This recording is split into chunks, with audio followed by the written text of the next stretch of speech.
Okay, flip the page. Social spiders. Some spiders live together in groups. They are called social spiders. Social means you're going to stick together with a lot of people, and that is not what we're doing right now. We are social distancing. Okay, so these spiders don't have to deal with coronavirus. Thousands of these spiders work together to make a web that can be as big as a garbage truck. So the spider isn't as big as a garbage truck, it's their web. The web has a sheet of silk across the bottom. Lots of long lines attach the sheet to the branches of trees and shrubs, as shown in the art above. These lines trip flying insects. They fall down and are caught up in the sheet. So why is the silk sheet at the bottom of the social spider's web important? Why is that? Because they build their web, but then they put the sheet across the bottom. Why is that important? Yeah, it's going to catch their prey as the prey falls, and so they get stuck in there. The tiny spiders you see in the photograph to the left are busy attacking a katydid that flew into their web, almost like a locust.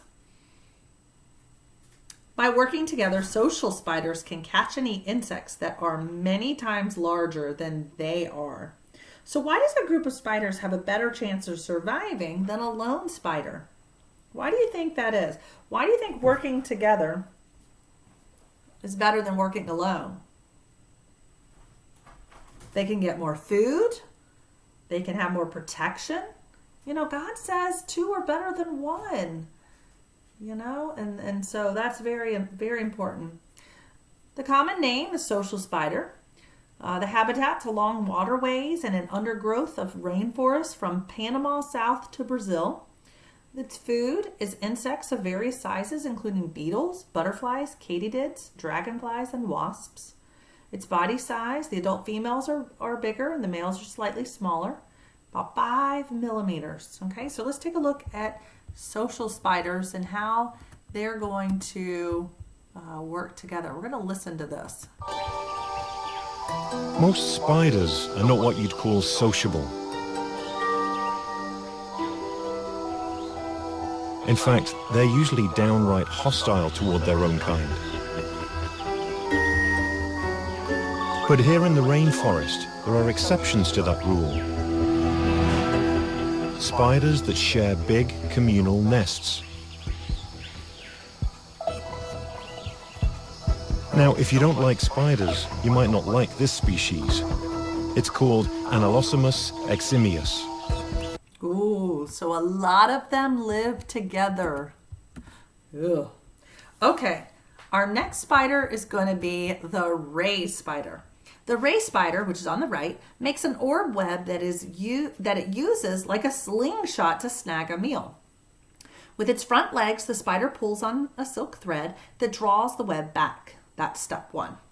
When the spider senses food is near, it loosens its grip on the thread. The web springs out and catches the insect into the sticky spiral threads. That's step two.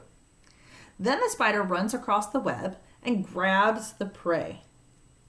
So what happens right after a ray spider catches this insect? What would happen?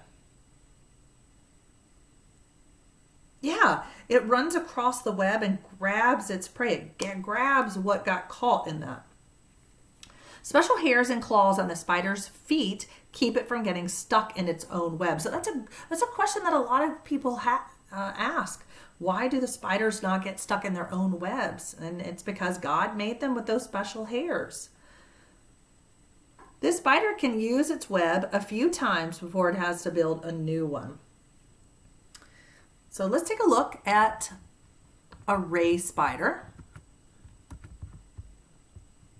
Slingshot spider.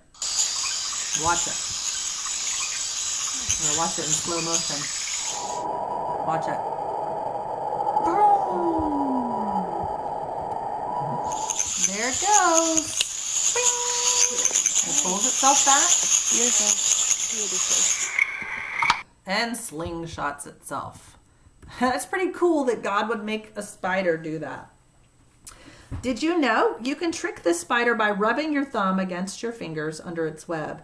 Sensing something is near, the spider will release its web. So it'll think just by sort of sensing you that it'll release its web. Spider facts. The common names are ray spider, ray orb weaver, cone web spider. Habitats, dark, damp locations near streams and in shaded woods. Most species live in the tropics, but some can be found in the U.S., Europe, and Asia. This photograph was taken in a Costa Rican rainforest. Food, small flying insects such as flies, moths, and beetles. And its body size is about 3 millimeters. The adult female is bigger, and the males are smaller. So there you go. The paperclip for size, and there you go. That's what you could see. Okay, our last spider that we're going to learn about is the cobweb spider. The spider that made this messy looking web to the left is called a cobweb spider. That red dot in the middle, you see that red dot right there? It's hard to see. Right there though. Right there. Watch my arrow. Yep. Is the spider hanging upside down. It's waiting for a meal. It traps insects with silk threads attached to the lower leaf. They are sticky near the bottom. When an ant or some other kind of small insect touches one of these threads, it gets stuck. The line breaks away from the leaf. Like a yo-yo, it springs up, carrying the insect toward the spider. So why did the author say that the line was like a yo-yo? First of all, that's a simile, isn't it? When we're comparing two things using like or as. Why is the leaf like, or the line, like a yo-yo? Are you familiar with a yo-yo? The little yo-yo part is attached to the string, and the yo-yo goes up and down and up and down. And so the author's going to use this simile to help describe how the spider's line moves up and down. The spider flings more silk around the insect to make sure it can't get away. Then the spider delivers a deadly bite and sucks its prey dry. Ooh. What does the cobweb spider do just before it bites its prey? Yeah, it wraps more silk around it so the prey cannot get away. Did you know cobweb spiders are some of the easiest spiders to find? Chances are you have some in your house or in your garage. And it's okay. Don't quit now reading to go look for any. So let's take a look at some cobweb spiders. So this one's going to be wrapping a cricket.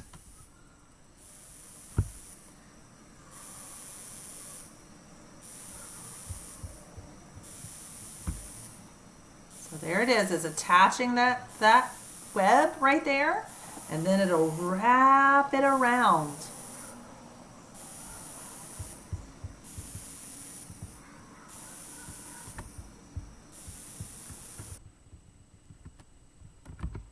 Okay, some spider facts. The common names for this spider: cobweb spider, combed foot spider, gum foot spider. Habitats include nooks and crannies and vegetation, under rocks and around buildings. Food, small crawling and flying insects such as flies. The body size is 2 to 3 millimeters, the adult females, and then the males are slightly smaller. Okay, well that's the end of our story. Let's take a look at our Think Critically questions. Let's go back. There we go. How can you tell that many spiders use webs to survive?